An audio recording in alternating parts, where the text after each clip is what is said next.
facilities. In terms of drivers, I think what is important to understand very clearly that the per capita income in India is growing at a faster pace, and everybody, if his income level goes, wants to have an affordable lifestyle, a better lifestyle. Now, if we are in a position to provide an affordable product, everybody starts to take that, consume that. Second, the government is putting a lot of initiatives, and as our Honorable Minister mentioned again, reiterated the fact of a 5 trillion economy, which shows clearly that there's a big push on the infra, on the auto and other industrial sector. Again, all this steel being a basic material for the growth would have its own place. And therefore, we feel very strongly that steel as well as the coated steel has a phenomenal future on a go-forward basis. We talked about the tin plate because that is one thing which we need to have a replacement, as well as the spoilage of the foods. Now, some of the challenges which is being faced by the industry is clearly the imports, which hurts very, very badly.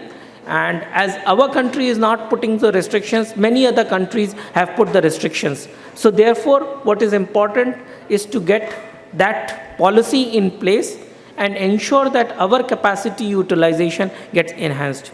Secondly, the defective imports has to stop, and the industrial consumption, maybe at this juncture we are seeing a lull.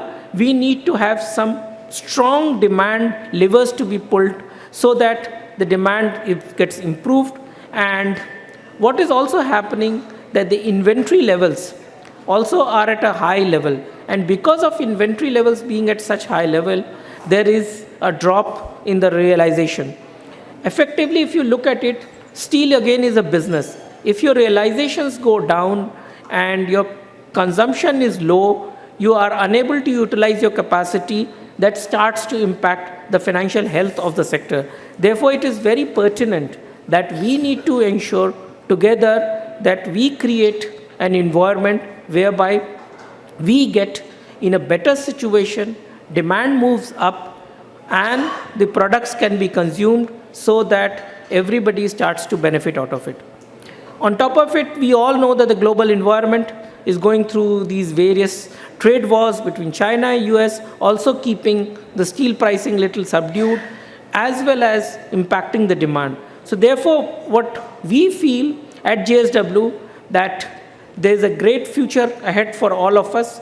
We are all ready to participate in this $5 trillion journey, and what we are geared up is to get on the technology, on the expansion, and at an affordable cost. Therefore, I look at it that we all need to work together as partners in order to see the growth of this business. Thank you. Thank you very much.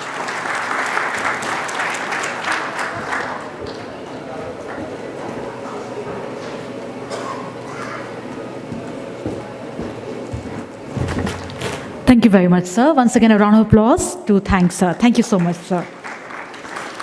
Moving ahead to know more about zinc markets outlook, the supply, the demand, and the price issues, we are delighted to have amongst us Madam Helen O'Clery, who will be joining us for her remarks. With a round of applause to welcome, let's welcome Helen O'Clery. Helen O'Clery has more than 2 decades of experience in the base metals market, starting out as a tin trader before branching out into trading zinc, lead, and aluminium. Helen is now senior analyst at CRU, where she has been conducting research and analysis into the zinc market for the past 8 years. With this, let's welcome Helen O'Clery. A round of applause to welcome the lady. A very good afternoon, Madam O'Clery.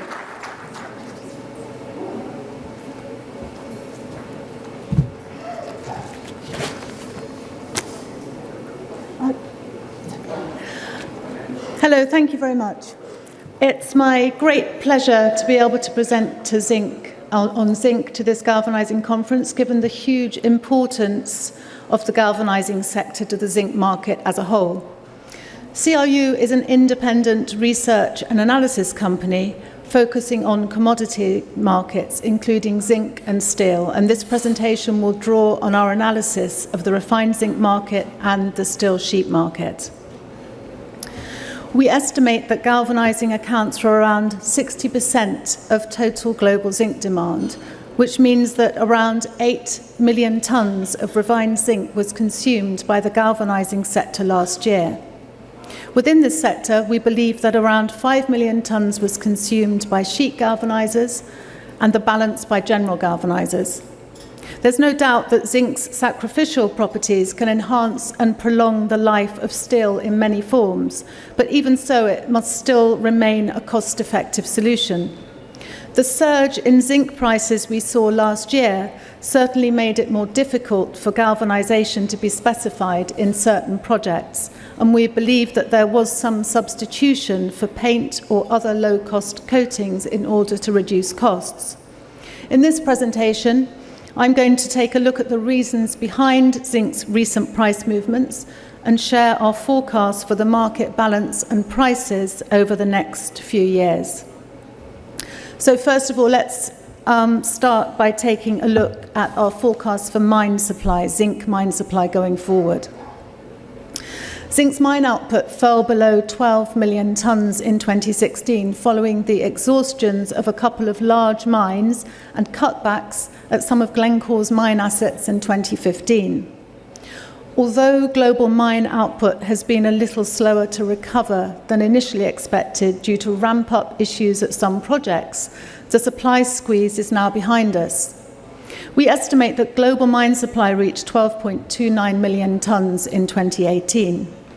Production in China increased by just 1.6% last year due to the now familiar issues of environmental inspections, coupled with decreasing ore grades and a lack of project financing. However, the decline was more than offset by robust mine supply growth of 5.1% in the world ex-China.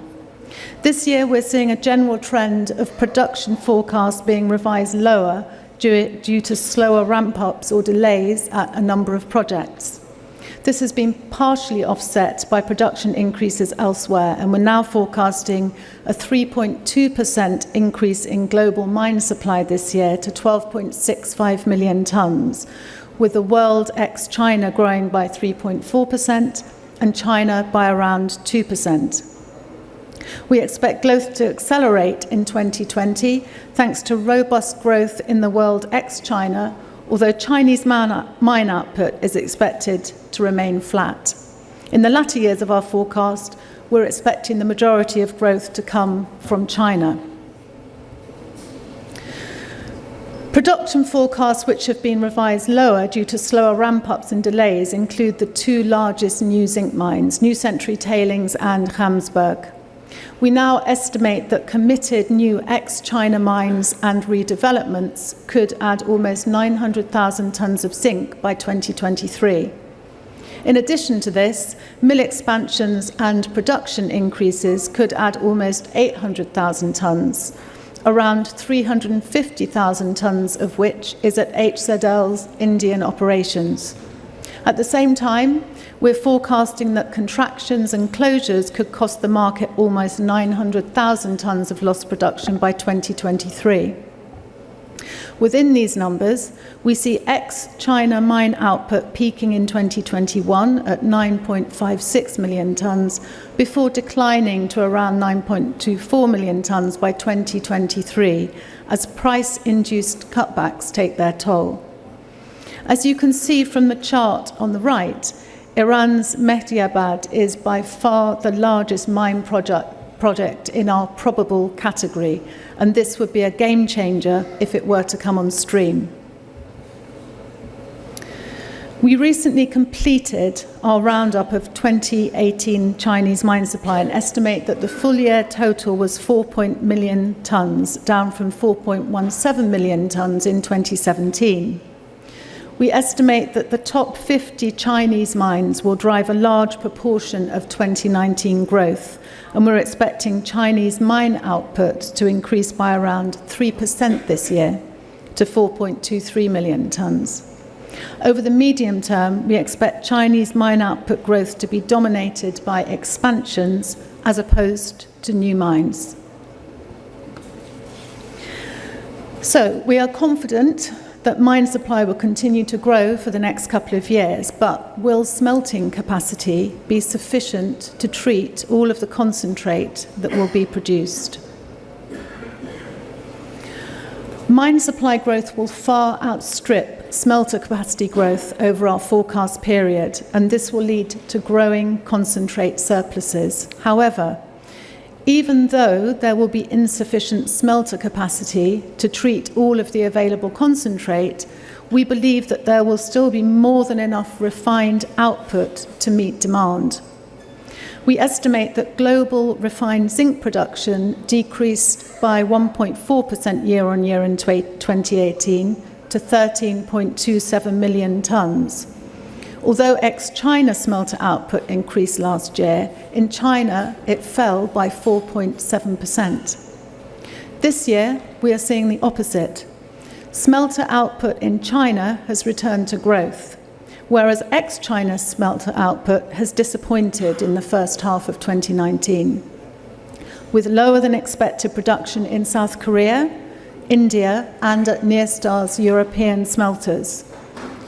Looking ahead, we estimate that global smelting capacity will rise by an average of 2.1% per year to reach 16.7 million tonnes by 2023, an increase of 1.6 million tonnes. The most significant recent development was the announcement of the Ras Al Khair project in Saudi Arabia, which could add 200,000 tonnes per year of zinc smelting capacity towards the end of our forecast period, although we are currently counting this as possible rather than committed, which means that we only include 15% of the potential capacity in our forecast. Our latest roundup of Chinese smelters highlighted 16 that we know were underutilised in 2018, some of which are still not operating at full capacity now. Our Beijing office carried out a survey to find out the cause of last year's output losses, and as you can see from the chart, the main reason was environmental issues. China's environment industry introduced a hazardous waste tax last year, which ranges from 5 renminbi to 1,000 renminbi per tonne and applies to 22 types of waste generated by the lead zinc industry, including jarosite, which is stored on site by many smelters. We know of 2 large smelters which were affected by this. Luoping had to curtail output in June 2018 in order to reduce the size of its slag stockpile before being allowed to restart. And Hanzhong is in the process of building a slag recycling plant and is still not operating fully. Given the low utilisation rates of Chinese smelters last year and the uncertainty around the extent to which they might lift rates this year, we started monitoring expected Chinese smelter output from individual smelters on a monthly basis, taking into account maintenance, restarts of idle capacity, ramp-ups at new operations, and concentrate availability. We track 44 named smelters, including the 16 major smelters on the previous slide, of which 20 are expected to produce at least 100,000 tonnes of refined zinc this year. Total output from these 44 smelters in 2019 is forecast at 4.52 million tonnes, which is 75% of our refined output forecast for this year. Relative to 2018, Chinese smelters are expected to increase output by around 400,000 tonnes, with the majority of this from currently underutilised capacity at the 16 largest smelters. Now that I've shared our view on the supply side, let's take a look at demand. Unfortunately, prospects for demand growth appear to be weakening for a variety of reasons, the most important being the slowdown in China, given China's enormous contribution to global growth in recent years. As you can see from the dark blue section on this chart, China has been the engine of global zinc demand growth since 2000 and now accounts for almost half of the global total. We expect demand in some countries, such as India, to grow faster than China's in percentage terms over our forecast period. But given the sheer size of the Chinese market, none are likely to add more in tonnage terms if China manages to return to modest growth. We believe that global demand declined marginally in 2018, with very weak growth in the world ex-China, not sufficient to offset a 1.5% decline, that's around 100,000 tonnes in China. Data we have collected so far suggests that this year we started off on a weaker footing, and we expect global demand to decrease again. We currently expect global demand growth to average 1% over our forecast period, with average growth rates of 0.8% in China and 1.2% in the world ex-China, lifting the total to 14.8 million tonnes by 2023. The Chinese government is rolling out a fresh round of stimulus to try to boost economic activity, but it will not support a return to the kind of growth in absolute tonnage terms that we've seen in the past. The first chart shows past rounds of Chinese GDP and refined zinc demand growth in percentage and absolute tonnage terms. The massive stimulus, equivalent to 14% of GDP in 2008 to 2010, lifted refined zinc demand growth from 6.8% to 15.2%. The next round was equivalent to 6% of GDP and helped lift demand growth from 2.5% to 4%. We believe that the most recent round of stimulus will be even less potent for metals demand. Not only is it smaller at around 4% of GDP, but there's a much higher proportion of tax cuts. We currently expect Chinese demand to remain flat this year, but to return to modest growth in 2020 and then onwards. India has long been viewed as the next China in terms of zinc demand growth and is likely to be one of the fastest growing major zinc consuming countries in the coming years. India's refined zinc demand has had periods of rapid growth in the last 10 years, and we estimate that it reached almost 700,000 tonnes in 2018, up from around 400,000 tonnes in 2008. However, growth has slowed in recent years and is expected to be just 2% this year, in line with slowing IP growth. As elsewhere, India's automotive sector has performed poorly this year, due both to the introduction of new emission standards, prompting consumers to wait for introduction of new vehicle models, as well as unfavourable credit conditions. Automakers have been cutting output in order to manage rising inventories, and we estimate that India's vehicle output will fall by around 3% this year to 5.1 million units. We estimate that the automotive sector accounts for around 6% of India's overall refined zinc demand, similar to China, but far less than Europe's 13 to 14% and North America's 25 to 30%. Not only is India's per capita car ownership still low at just 22 per thousand people compared to 279 per thousand in China, but galvanization of vehicles has not penetrated to the same extent as in Europe and North America. This suggests that there is good growth potential for automotive zinc demand in India. India's white goods segment has also been under pressure this year due to weak consumer demand, and real estate activity has been lackluster as financial institutions have reduced their exposure to the sector. Furthermore, US import tariffs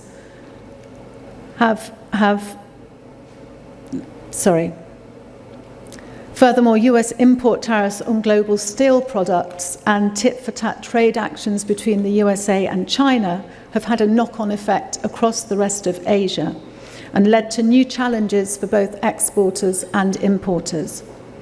India's galvanized sheet exports fell by 38% in the first half of this year, and imports fell by 5%, turning India into a small net importer of galvanized sheet. However, a rebound in investment next year and a renewed emphasis on infrastructure spending over the next 5 years should help to turn around the economy. Our steel sheet team is forecasting 9.8% growth in India's galvanized sheet output next year as new capacity comes on stream, and this will be positive for zinc demand. So now let's take a look at how we expect this to affect the market balance and prices going forward.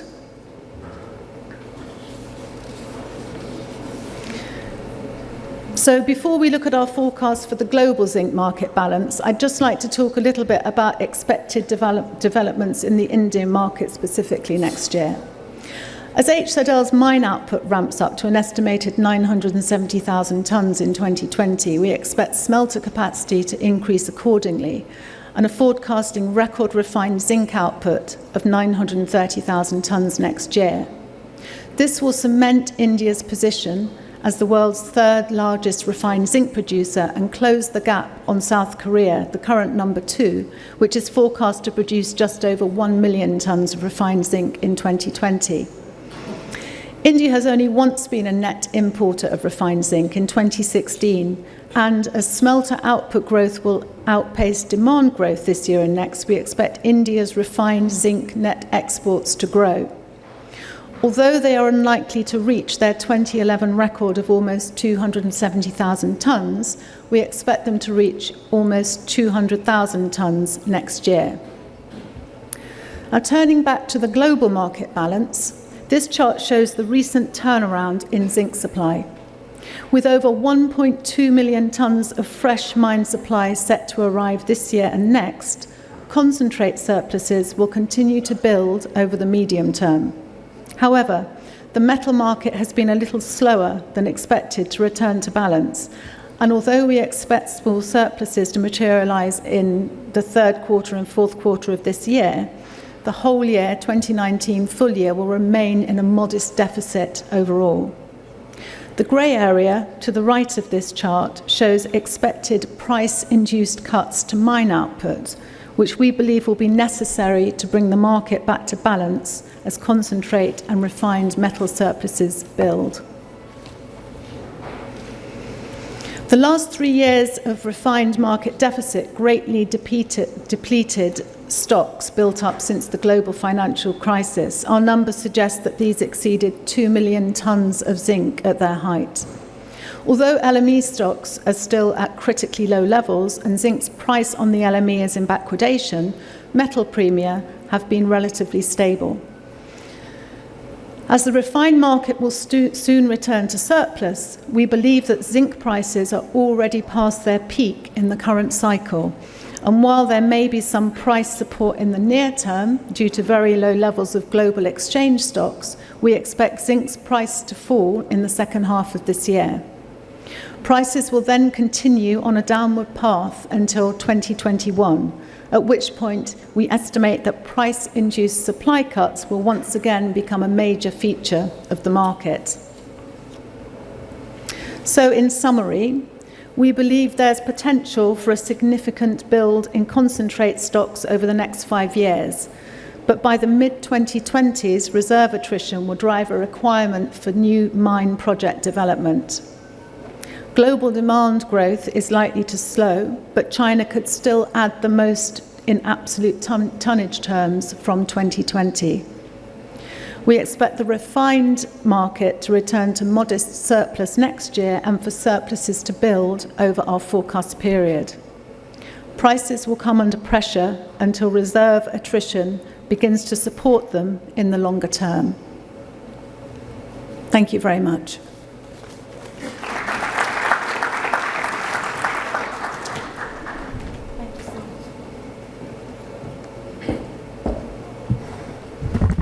A round of applause once again to express our gratitude to ma'am. Thank you so much, Helen O'Clery, ma'am. Thank you so much. Now, moving ahead with for the much awaited panel discussion on a very significant topic. As you all know, that India is headed towards a new trajectory, and one of the aspects that defines that trajectory is the idea of a 5 trillion economy. And deliberating on the same will be our panel discussion now. That is the galvanizing industry geared up to realize the 5 trillion economy vision? Esteemed audience in the house, at the SAARC, I'm delighted to invite amongst us our panelists who will be enlightening us on this very significant topic during this panel discussion. We're delighted to have amongst us Mr. Tarun Baldua-ji, MD Surya Roshni. Tarun-ji, please join us with a round of applause. Let's welcome the industry veterans, the industry leaders. Tarun Baldua-ji. We are delighted to have amongst us Shri Sudhir Goyal-ji, MD Madhav Alloys. Sudhir-ji, a warm welcome, namaskar. Round of applause, everyone. These people are driving the industry. We're delighted to have amongst us Shri Amitabh Gupta-ji, Director, Hindustan Zinc. Amitabh-ji, a very good afternoon. Namaskar, sir. Welcome, and the applause. Once again, we request Adarniya Amit Agarwal-ji, CEO, JSW Coated Steel. Amit-ji, please join us. Everyone, the applause must continue. We're delighted to invite amongst us Shri Rahul Prithyani-ji, Director, CRISIL. Rahul-ji, please join us. And now I'd like to call on the moderator for our session, requesting Madam Manisha Gupta-ji, CNBC Editor, Commodities and Currency. Manisha-ji, a very good afternoon. Welcome to the third International Galvanizing Conference. With a round of applause, let's welcome Manisha-ji.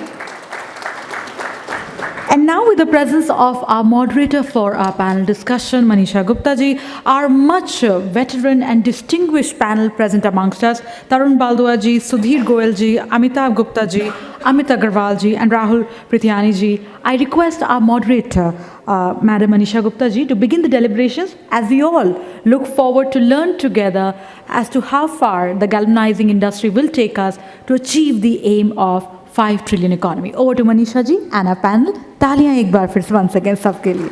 Thank you. Thank you much, and it's a pleasure being here in the third International Galvanizing Conference here in Delhi. Much has been spoken in the inaugural session today, and we've also heard on what the zinc demand, supply, and price estimates also are going forward. But at a time where we stand, and we are talking about the 5 trillion economy here, there are concerns in the global markets. Minister Pradhan did talk about on how there are global concerns when it comes to, because of what's happening between US and China. The Indian slowdown also is something that we have been talking for many, many days now. And as we speak, the Indian equity markets have been declining quite sharply, is what we've been reading for last hour or so. So yes, there are concerns. And even before I go to the industry veterans, why don't we start with you and understand on where the industry stands as of now, and then of course we can take with the challenges and opportunities there.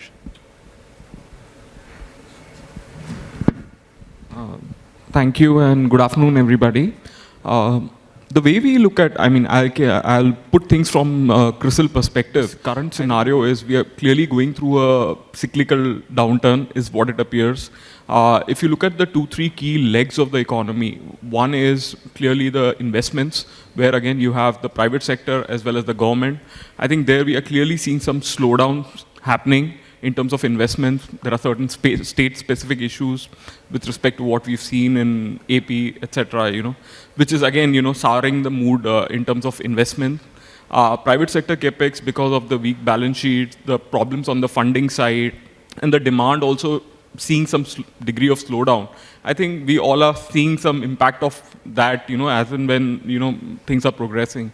A lot has been also said on the consumption side, especially the discretionary consumption side, be it auto, be it the consumer durable space. There clearly, auto side has been exceptional slowdown.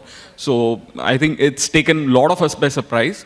But having said that, there are some structural changes happening there. And I think on the rural side of the economy, also a lot of structural changes are happening. So we are expecting, I think, the consumption side of the economy to come back a little bit faster as things move ahead, because essentially we are still a very strong consumption economy. And as far as the investment side of the things is concerned, that is where we believe, it will take still a lot of time, because there are a lot of balance sheets that need to be repaired, or some new people have to come in and, shoulder the burden. From the government side also, increasingly, it's becoming more and more tougher as far as investments is concerned, because there are a lot of issues with respect to land, labor, etc., that still need to be addressed for fresh investments, and some comeback of demand has to be there for the corporates to get more confidence in terms of investments, because everybody's burned their hands. And of course, on the funding side too, we are clearly seeing in a process of consolidation where slowly balance sheets are improving, but the confidence levels from the lending community is yet to come back, because they are still sitting with a lot of bad debts of the past which they are struggling with. So we are expecting, at least on the investment side, you may still be at least 12 to 18 months away minimum. On the consumption side, we are hopeful that second half of the year, I think things should start looking up. Yeah. That's the broad view. Sure. Thank you so much for that, Rahul. Mr. Agarwal, just taking from what Rahul said, and just before we started the panel, you were telling me that it's not going to be so long downslide that we are seeing into the markets, and your investment plans are in place because you are looking at a longer term here, and this is a cyclical blip perhaps. As Rahul also said, some sectors think that it is going to be a couple of quarters, the others feel that it's going to be more before we see the demand growth come back into the markets. What is your sense, first of all? Because if we are talking about a 5 trillion economy here, given where we are right now, what kind of demand growth are you expecting in your sector? Okay. Thank you, Manisha. I think what is important is to understand that steel as a business always goes through cycle. It is not that it just always goes at a consistent pace. So we are going through that cyclical scenario, as well as globally things are not so well, and that has an impact, because India is not just an economy which is insulated for the Indian market. However, Indian demand itself is very, very large. And if I look at the segments where we operate, we being at JSW, we operate in all kinds of segments, be it the infrastructure segment, be it the automotive segment, be it the core, which is a consumer connected segment, be it the house, roofing, appliances and such things. So we have seen that the auto is clearly down, real estate is down, but some of the other segments, be it the general mass roofing segment, where affordable housing still fairly okay, not so weak. And at the end of the day, what is important for any economy to get driven up is also some kind of a sentiment moving upwards. And as we see some kind of economic reforms are going to come into the country, will help drive the economy up.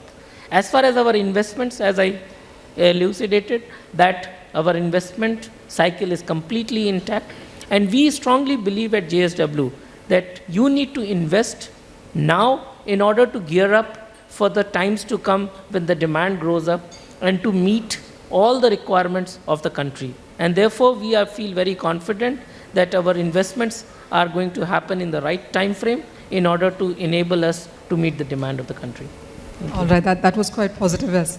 Mr. Goyal, coming to you then, and while of course we've talked about the economy and the expectation that it's cyclical, that of course is slightly comforting here, but when it comes to galvanization industry itself, and much has been spoken in the inaugural itself, and how we are losing 4 to 5% of GDP, how 60% of zinc is used for galvanization. Where do you see India stand there? And the other point everybody else seems to be making is that the awareness is something that is very weak. There is no government mandate, there is no policy, and that is the reason perhaps the industry hasn't been able to grow the way it should have. How do you see from where we are standing, and what are the opportunities that you see going forward?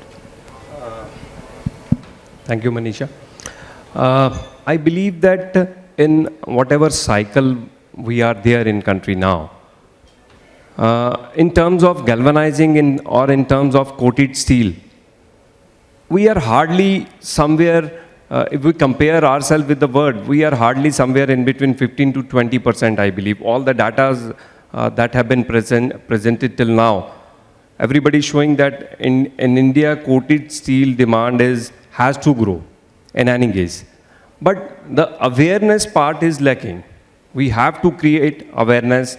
The conferences like this is very important part. We have to create mass awareness amongst the public, amongst the smaller towns, smaller villages, about the benefits of the coated steel, galvanized steel. So I see a huge potential in our country for the coated steel, and we have to work.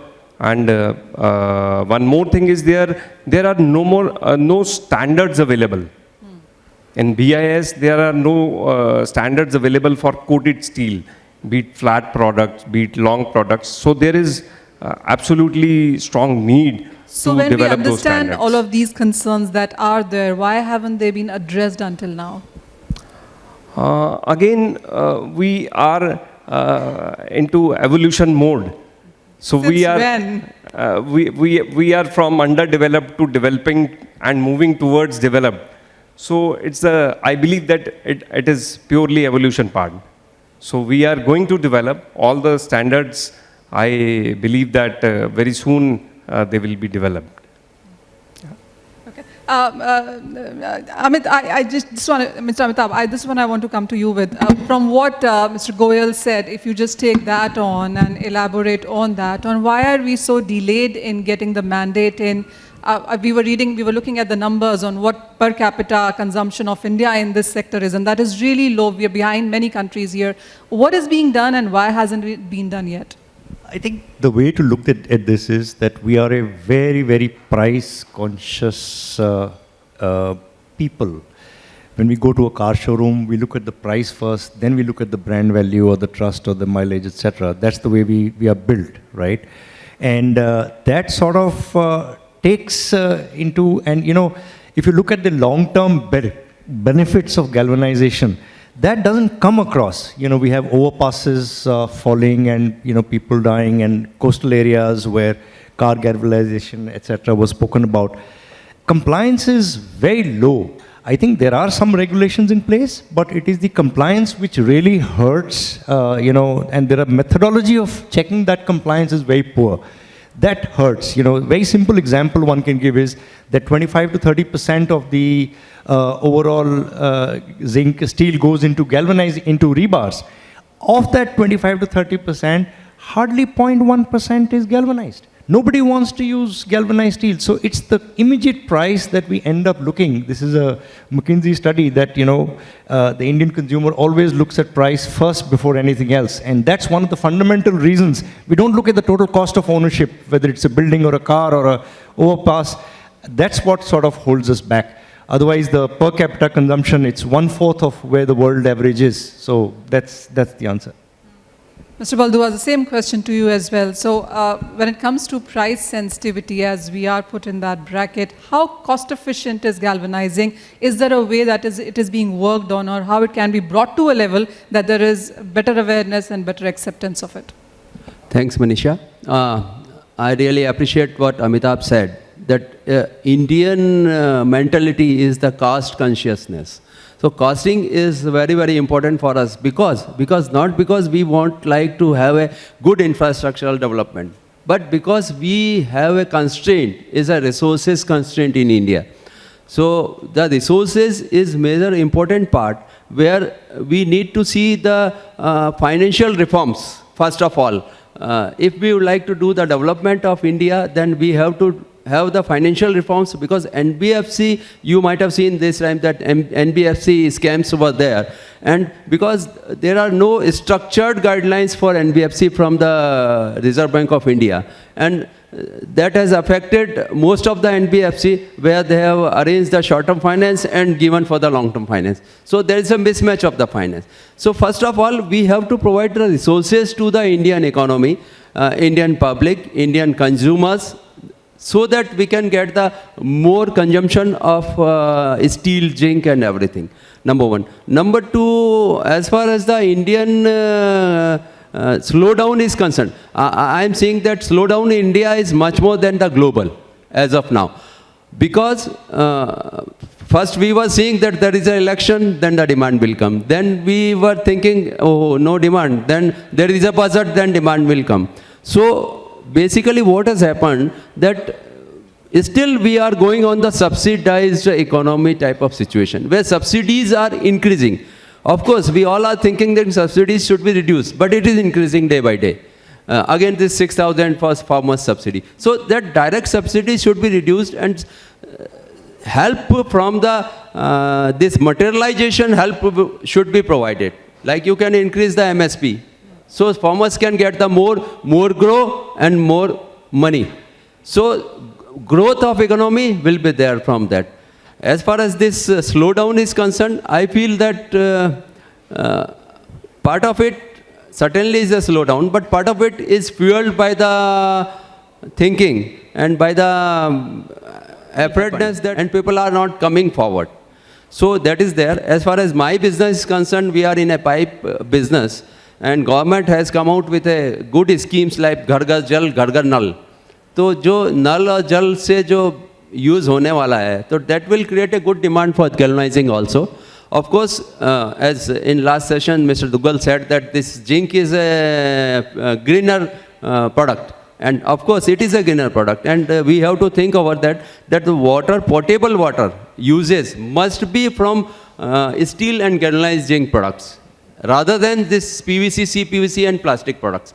Because that is not green products, and that is somewhere it is harmful to the body.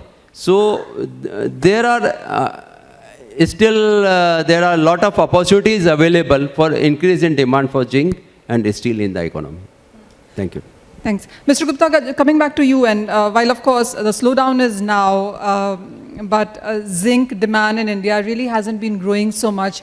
Where we stand right now, the base is still on the lower side, is the reason that everybody has been saying that yes, the growth for India can be enormous because we are starting from a very low base here.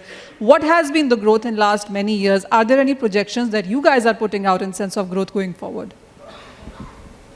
The way we need to look at this is that, first of all, in the developed markets, there is virtually no growth in zinc. They are already sort of saturated. In Asian markets, zinc has typically grown 2 to 3%.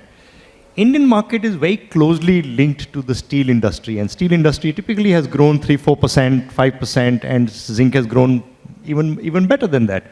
But of late, yes, the steel industry is also feeling the pinch, like most other industries. They are going through their own cycles. I believe it's a cycle. I don't believe it's a structural downturn of any type. So we are not worried. We feel that the gap between the zinc propensity and intensity of galvanization to where it is the average of the world and where we are in India, the disparity is so much that even if steel industry stays flat, we will continue to grow at about a couple of percentage points during the year. So one is cyclical, one is structural, and the other is transition. Where do you see zinc falling among all of this? I think zinc is more cyclical because its fortunes are very closely linked to the steel industry. I think that brings us to you, Mr. Agarwal. So where are your future hinged really right now? Because that is where zinc will follow. So look, as we talked about, the consumption of coated per capita is very, very low. And as the affluence is rising, per capita income is growing, we see very clearly people want to have better roofing. People were using thatched roof. If you go to rural site, in different parts of the country, we see very clearly people have moved from a thatched roof to a galvanized. From a galvanized, now people are moving to a color sheets. The reason for all this shows that there is a money in the hands for people to spend, and everybody wants to have a better lifestyle. I think what he talked about, Amitabh, about the price, which is also very important, that we need to produce our products which is affordable. We cannot have a product which is much more expensive from a substitution. So this has to be truly seeing a substitution. Similarly, on the appliance segment, everybody wants to have a refrigerator, a television, and a microwave, washing machine. So that is again a big consumption. We know that is going to happen in the next few years. So therefore, I feel very confident that the coated industry in India, with the support of the galvanizing zinc, and ensuring that galvanizing has a great future, because we can't have an economy where your consumption remains at 7-8 kgs. If you look at solar, everybody is talking about going to all the way to 100 gigawatt. And solar is a big consumption area where you use your galvalume. which is a little bit cheaper compared to the galvanizing, but uses zinc as well.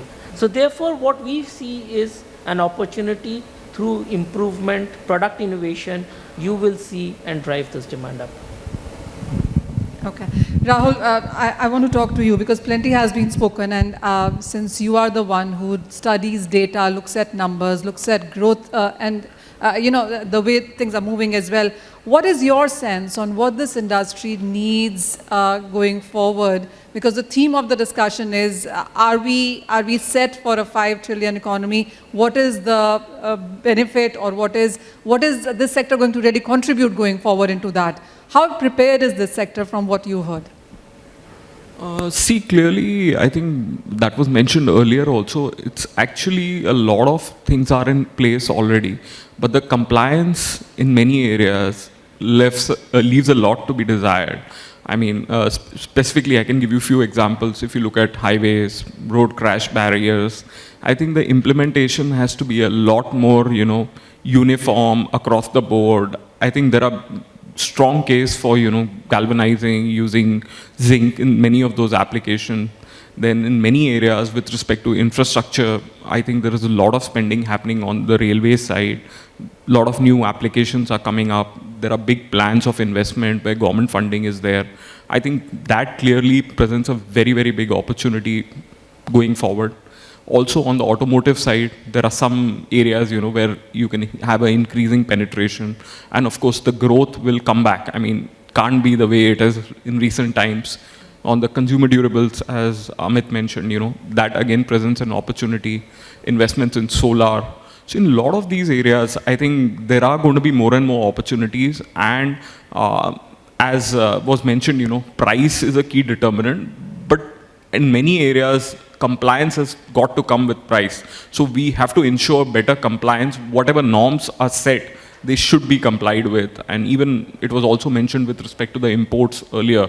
So I think in many of these areas, compliance is what will drive it. And there again is a natural growth that is already there. And in some of the segments like housing, etc., with the kind of plans the government has, and if rural incomes hopefully, will improve going forward. Given that segment, especially on the galvanizing side, it presents a lot of opportunities as we move ahead.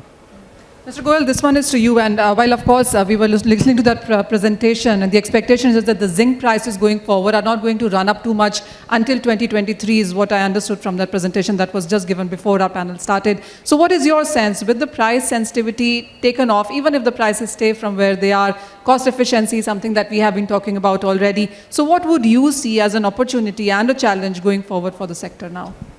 As far as prices are concerned, I believe that whether we are in steel industry or zinc industry, if prices remains low, it is very good for our country because we have to build our infrastructure in a huge way. So if prices are range bound or if prices don't, although it is not good for SZL, it is against SZL. So still it is better for country. It is very good for country. I'd like to say one thing. I don't agree necessarily with my previous speaker who painted a very big picture of mine supplies going up. It doesn't always work like that. If you look at the Wood Mackenzie forecast for the last 10 years, you'll find that they always present a huge supply coming in. But where is that supply when somebody goes back and sees what happened compared to the forecast with the actual? You'll find there's a huge gap. People tend to shoot their mouths off when they talk about increasing supply, and the actual increase in supply is much lower than what it is. So don't be too fancy taken in by that the price is going to fall or anything. But yes, in the medium term, some supplies will come up, and in the medium term, zinc prices can fall, but in the short term, I don't see much potential there. That retort was very quick, by the way. But I also want to come back to him saying that don't shoot your mouth off when it comes to various projections. And is that right for the growth expectations as well that we are looking at this industry from? Because when you look at FMCG, they don't expect the growth to come back in next 2 quarters or 3 quarters for that matter. And we are talking about a 5 trillion economy there. One, that number is too far away. Two, this sector is not even doing so well because one, there is a price concern, as you all mentioned, there is a compliance concern, there is a support from government that you're all looking forward to as well, and then there is a slowdown, cyclical and structural, not just in India but the global markets as well. So whatever you're losing in the domestic market, you're not doing so good in the international market as well, and this pretty much perhaps could go on till 2020, second half as well. So with that as a view, since you're holding the mic even now, what is your sense going forward? I believe that recently you used the term cyclical, transition, and third one, structural. I believe that three of the things are there. As far as commodity market internationally is concerned, we are into cyclical mode. As far as India is concerned, we are into structural mode because all the structural changes we have seen in last 3-4 years, be it demonetization, be it GST, be it any reform, and it's the transition process.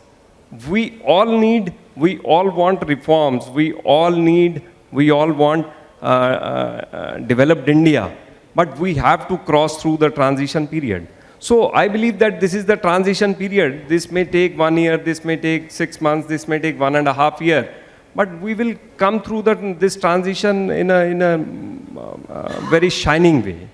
So I'm very optimistic and positive about that. A lot of hope there. Yeah, I also carry the vote given by Mr. Goyal that the demand will certainly come shortly.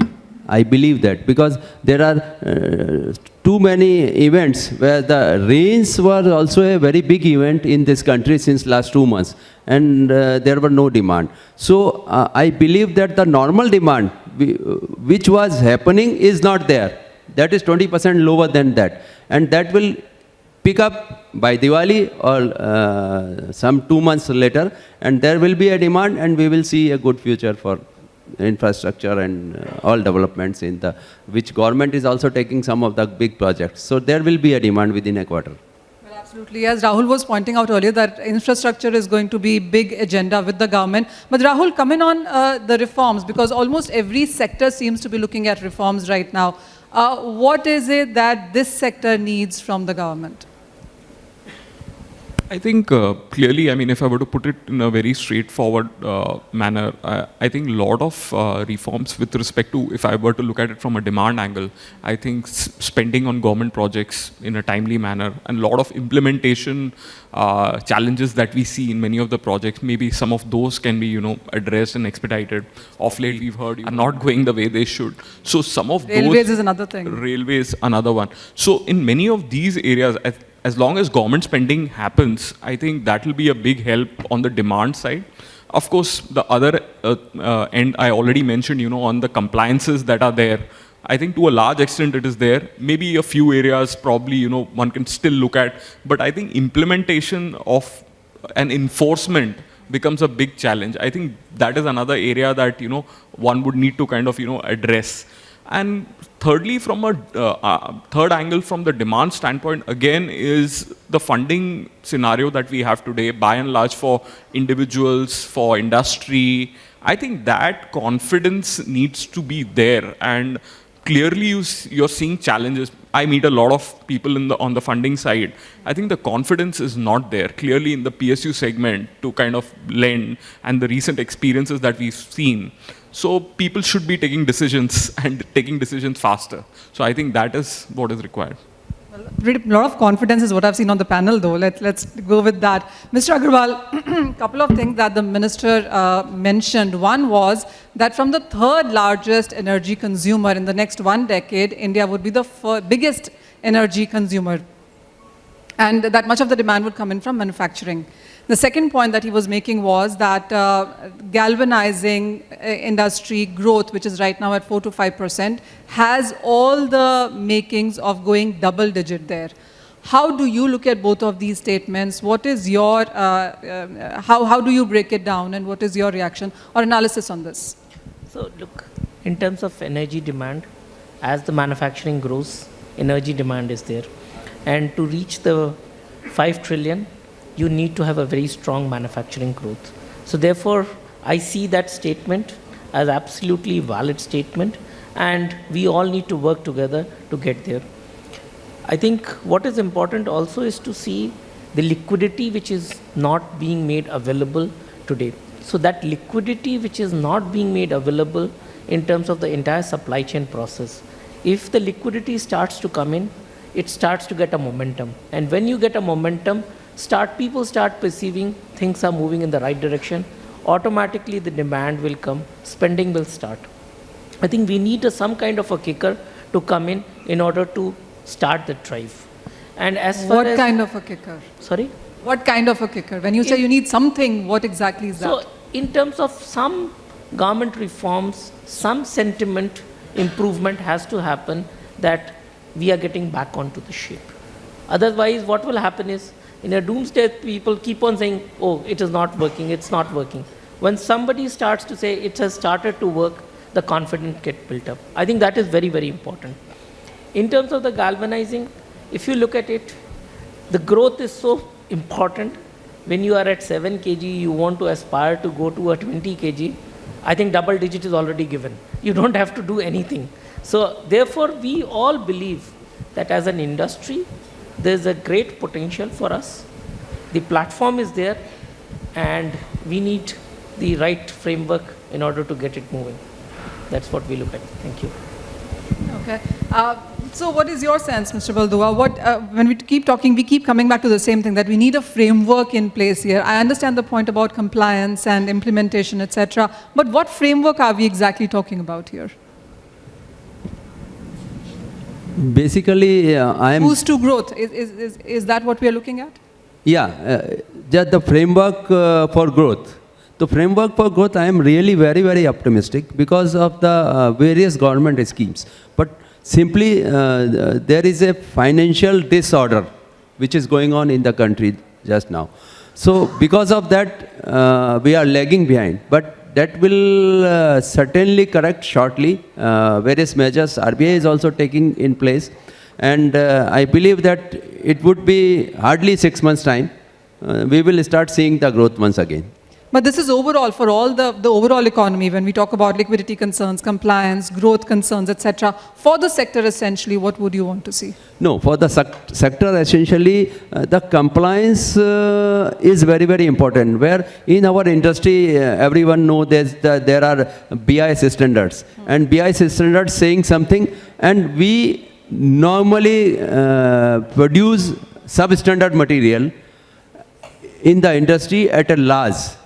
And those are almost unorganized type of industries, and those material are competing with the structured and organized industries. And there is a huge difference between both of the products as far as price is concerned. Okay. So that compliance needed strictly, so that we all produce as per the BIS, strictly as per the BIS. So I think there will be a growth in that sense also. Okay, so compliance clearly has been the buzzword on this panel here. Let me come to you, Mr. Amitabh. And when we look at, this is again from the experience of various sectors that we speak to, that you are doing what you are doing, and sometimes to ensure that you keep moving forward and not back is also identifying new growth sectors or segments. Is the industry also looking in that direction?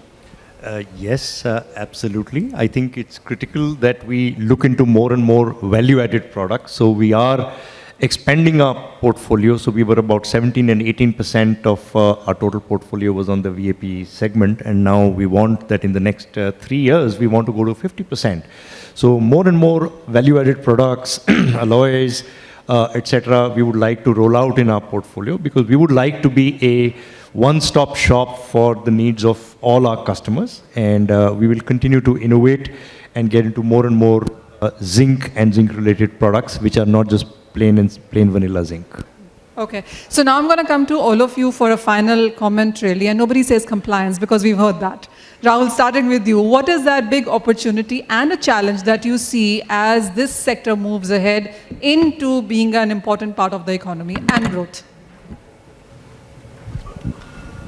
So I think again I'll come back to the numbers that you've seen. There are enough and more plans. I think we need to get them implemented with equal gusto across all levels. And I think we need to do that from a government side. Spending and the income growth in the economy has to come back.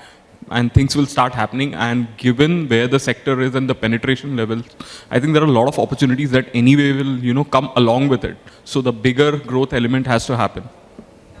So implementation and the government push is what you're looking for, Mr. Agarwal. I think opportunity, I have talked enough that there is a huge opportunity. I think the challenge which is being faced is more to get the confidence in the economy that there is a revival going to happen and it's a short term, and some of the beliefs that the country is going through needs to get more strong, that the confidence that the economy will turn around. If we do not build the confidence, be it from the banking sector, be it from the reforms, consumption, capital investments, I think we will have this challenge. Therefore, I think what is important is to ensure that we bring the confidence. Second thing also, we have to build our policies in such a manner that the imports into the country are also being restricted so that we get more platform to utilize our capacities. Otherwise, the country will keep on building capacities and may not be able to utilize the capacity, which can bring an affordable product to the consumer. Because what is important is to bring the product to the consumer at an affordable and the right quality. Because our consumers may not be very well aware about things. Therefore, they buy substandard product and get compromised because of the cheaper product. So therefore, this is very, very important. Thank you. That point is well made. Again, when we talk about slowdown and we talk about price sensitivity, and you can take on this one, the biscuit conversation has been enough. Almost everybody's talked about it on how Parle is not doing so good, but Milano and Bourbon are. While Maruti cars are not selling, but Porsche is not feeling the pinch. So clearly, when you talk about slowdown and you talk about selective buying, it is still into the market there. So when it comes to your sector, where is price sensitivity hurting you, or what is pinching you the most? Pinching you the most? In our sector, price is not I think, is not a big criteria. As prices move, we are into steel primarily. So prices move, whatever prices move globally. So price is not the big thing. It is about the demand. It is about the general demand. Whatever challenges we are speaking today, I think in last 3-4 years, whatever NPA cycle we have been passed through. So one trust deficit has been created in among the banking and the private capex and the private entrepreneurs. So that trust deficit, first of all, has to be bridged upon.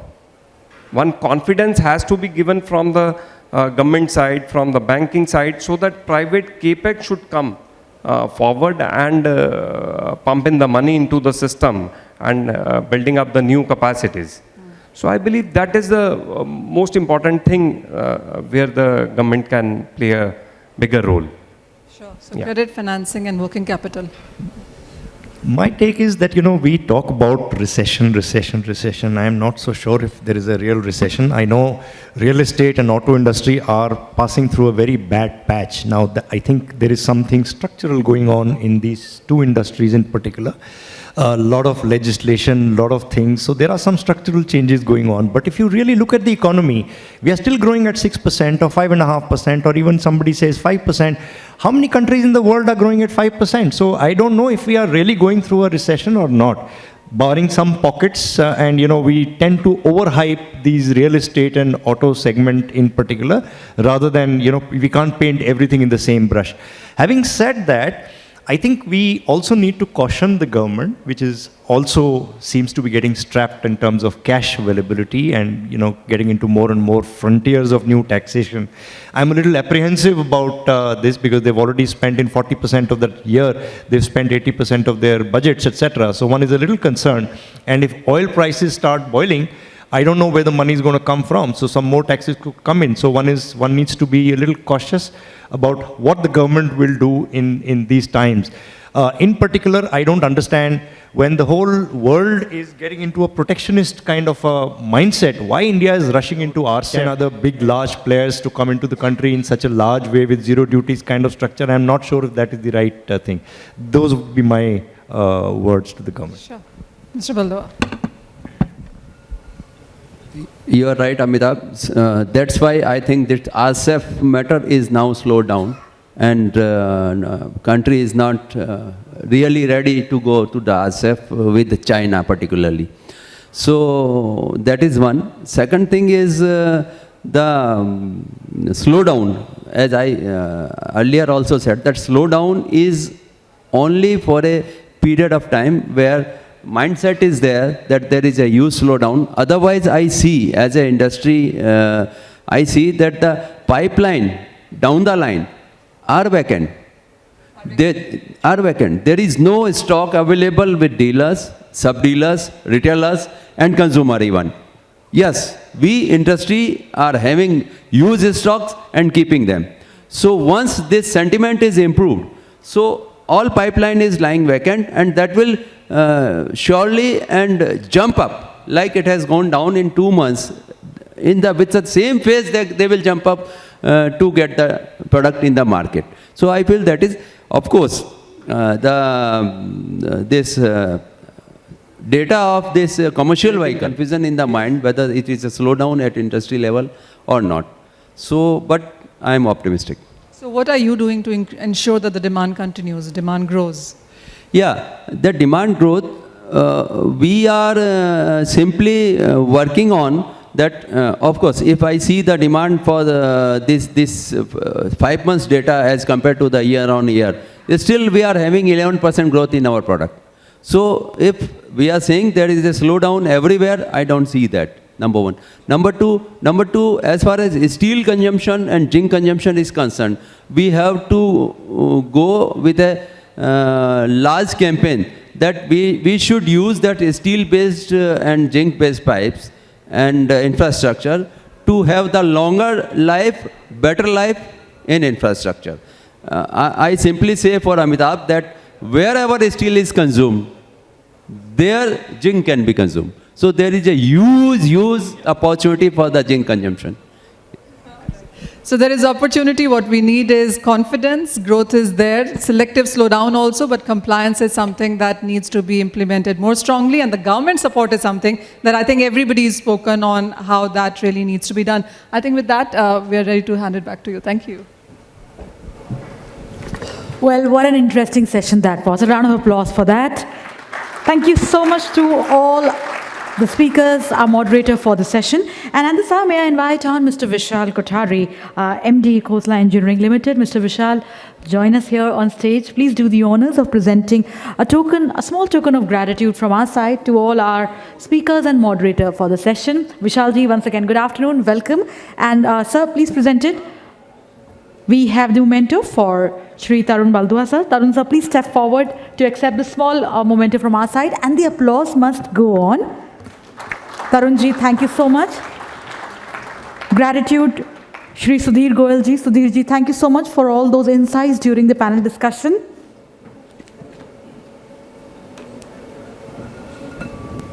Round of applause, everyone. Thank you so much, Shri Amitabh Gupta ji. Amitabh ji, thank you so much for all those perspectives. Very enlightening. A round of applause. Thank you so much, Amit Agarwal ji. Amit sir.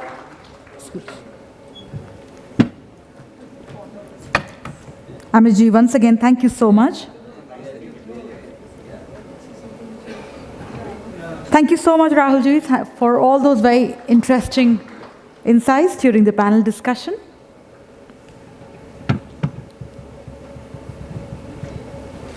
And yes, this moment is incomplete. Thank you so much, Manisha Gupta ma'am, for leading us so meticulously to deal with various issues concerning 5 trillion economy and the zinc industry. A round of applause. Thank you, Manisha ma'am. Let's have a group photograph.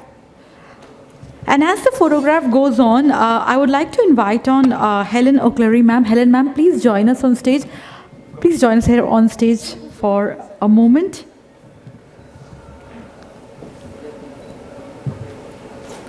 Yeah, Helen ma'am, please join us here. I request Amit sir to please do the honors. We have a small memento for Helen ma'am for her very interesting presentation that we just witnessed on the demand, supply and price trends. Amit sir, please do the honors.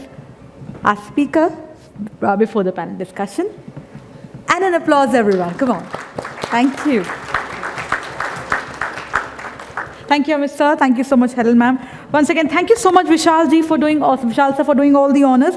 Thank you to all our panelists. Thank you so much, Manisha Gupta ma'am. So with this, we come to the conclusion of our panel discussion. Thank you so much, dignitaries. Thank you so much, Helen ma'am. Please be seated. I request our volunteers to lead our dignitaries. And now moving ahead with the last presentation before we meet for a networking lunch break, I request Mr. Rajesh Pais, Head Coated Products, Tata Steel. Rajesh sir, please join us. We look forward to learn from you on the aspects that are ahead for the Indian coated steel market. Once again, welcome sir.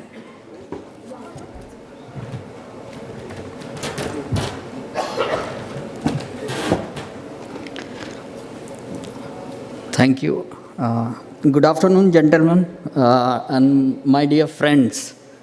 So today, my topic is Indian coated steel industry. And I think since the morning, we have been discussing this subject. So the context setting is already done. So I think I will have to skip some of the slides of my presentation because already most of the things have been discussed. But I would like to focus on the things which are important from the point of view of consumption or application of steel in Indian industry. So my presentation would be covering the global steel demand, Indian market perspective, and what are the emerging trends. And then I would conclude this presentation. So I think this slide is old, but we have already seen the current data. So if you see the world through the Indian consumption, which is not updated figure, but when you calculate the coated demand, so if you look at the total Indian steel capacity, approximately 50% goes to hot strip, and out of which around 15% is translated into coated steel. So there is a huge opportunity of increasing the coated steel in the market because the steel applications are already there, but we need to promote galvanized material in Indian market. So again, if you see this figure, which is around 15.7, so this figure is roughly around 15 to 16%. But even if this can go to around 20%, there will be a huge jump in especially coated steel market. So I don't think galvanizers need to worry. There are many industries they need to worry, but galvanizing, even with the same state of consumption, we can improve a lot and we can help our country to save our losses, which is around 4.5% of GDP. This is what the picture is for FY20. We are growing in this, especially in coated steel market, with CAGR of 10%, which is above our normal GDP growth. So that is again a sign of a healthy industry. And what are the major applications that we cater? Here in India, solar power is going to be the next thing. And all of you are aware the requirement of solar industry, which is 550 GSM minimum coating weight. And this translates into a huge demand for zinc consumption as well as galvanized material in India. With this, there are many applications like rebar industry. Now India is moving into multi-story buildings are coming up, and galvanized rebar is hardly being used in India. They are only used for high-rise buildings, but not for the coastal areas. And whenever you see a crack in a building, then you need to blame on not being galvanized rebar, because that is the major reason of getting a crack into your building. So, looking at the capacities that are being installed in India, you can see there are large players and there are merging happening in Indian steel industry. And as they are growing with each other, and the competition especially in high-end market is going strong, which is enabling us to innovate daily. So the important area which today I would like to highlight is hot rolled galvanized applications. And the demand is around 1.5 million ton, which is growing at a rate of 11% and may be high. This may be a pessimistic figure. But when I look at the Chinese galvanizing lines, only one line can produce up to 0.75 million ton of HR galvanized. Rizhao Steel in China has put up two lines parallel to each other, both making 1.5 million tons, making 1.5 million tons of material annually, and which I think is what most of the small Indian players in India are producing put together. So there is a huge demand, and hot strip thicknesses are going down. You must be knowing that now even 0.8 mm can be rolled in hot strip gauge, which can bypass one process altogether, that is cold rolling. So this, I think, is an opportunity. Since morning, we have been hearing that the economy is slowing down. But I think even if for the moment it is slowing down, but we need to sit back and look and prepare ourselves for the future and make ourselves capable enough to address the future demand. So I think this slide I will skip, but the important thing is that the GP pre-galvanized material, because this is an industry which will be fighting with the batch galvanizers. Globally, batch galvanizing is going out because of the environmental regulation, especially in developed nations. But India is following very fast. If you look at the BS6 norm in auto industry, which is exactly similar to Euro 6 norm. So we are not lagging behind. So let us assume that if we get into that kind of regulation on environmental or disposal of waste, then batch galvanizers take a big hit and they will have to move to less developed nations. Important figure here is 21 ton of requirement per kilometer. And I think in India, especially the crash barrier, this is not a big issue. Only if you see only few highways or especially the quadrilateral triangle, but apart from that, you will not see any crash barrier. So I just feel that in India, we don't value life, whereas the developed nations value life very preciously.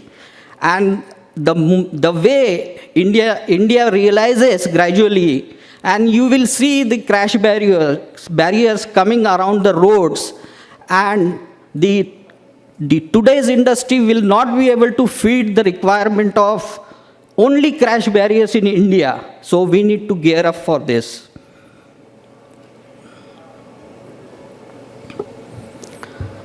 Construction industry, of course, many applications.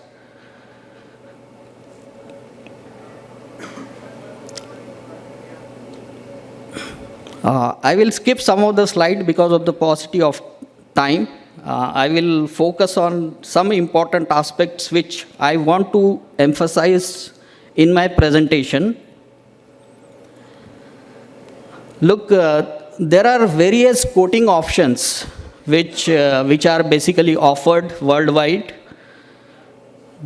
The last one which is a branded product from ArcelorMittal, which especially is an alloy of zinc, aluminum, and magnesium. This alloy is now replacing the galvanized material. If you see, the Europe has already transited from GI to a product that is zinc and magnesium alloy, which roughly contains around 1.5% aluminum and equal amount of magnesium in the coating. Tata Steel Europe does manufacture this product with a brand name of Zinc. And the important thing of this alloy is to get a very higher level of corrosion resistance. And this product started with the application in color coating, that is especially roofing, but now it has already accepted by the automakers. So now galvanized material is being shifted to zinc or zinc magnesium alloy, and even the bare application. Now you can see what are the different kinds of coating world can offer, but how India is prepared to develop this kind of material. So we have been discussing that Indian buyers are very finicky about cost. But I think Indian buyers look for the value. So value, of course, it encompasses cost, but all these coatings, they offer a value at very lower cost.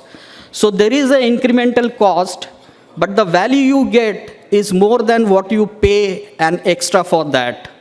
Especially, and these are the segments where we are operating, but in India, there are no lines. So I see a huge opportunity for galvanizers to adopt this kind of coatings or innovate in this particular area, because galvanizing is a very old technique of protecting material. But this has been evolving. Even today, if you see the research in this particular area, is just like this is a new material. So this is, I think, is my last slide, which I try to give that how zinc can give more value. So I think we have been discussing how we can add some metal and get a synergistic effect. Now, important thing is, you can see this graph. The corrosion resistance is increasing drastically for the equivalent amount of zinc or the metal coating. So just a small amount of 1.5% of magnesium can make a difference to the performance of the product. With this, I would like to conclude that there are many applications in India, and I don't see a slowdown or a slowdown especially in galvanizing industry. But if some infrastructure projects starts like China, then we will, I think whatever the galvanized industry is today geared up will not be able to fulfill the demand in future. So with this, I would like to conclude my presentation. Thank you.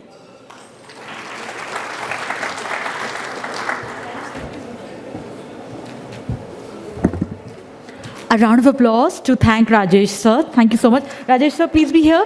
And I would request Helen O'Clery ma'am, please join us on stage and present a small token of appreciation and gratitude to Rajesh Pai sir, head coated product, Tata Steel. Sir, thank you so much for all those very significant insights कि Indian coated steel market जा कहाँ रही है.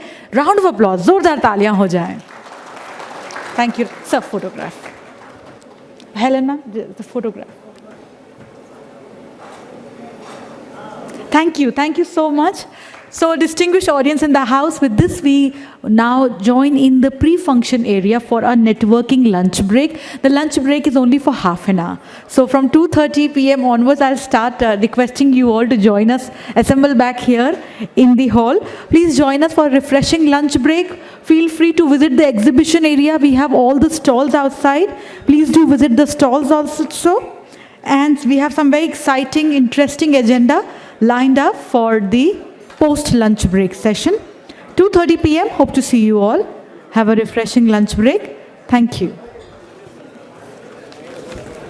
Welcome everyone to the post-lunch session of the 3rd International Galvanizing Conference 2019. Welcome everyone. And as we welcome you and get into the deliberative mode once again, requesting everyone to keep their mobiles and communication devices on the silent mode. Thank you.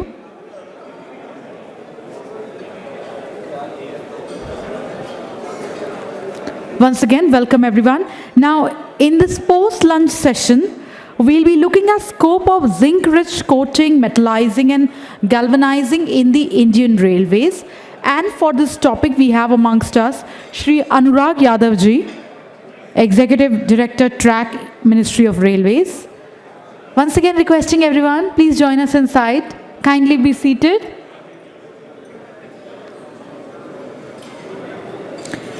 Followed by that, we'll be looking at safe and sound highways, and we will be having the address by Dr. Lakshmi Parameswaran, Chief Scientist, CRRI. And after that, a very interesting panel discussion on role of galvanized structures in safety and sustainability of smart city initiatives. Requesting everyone to join us inside. Kindly be seated.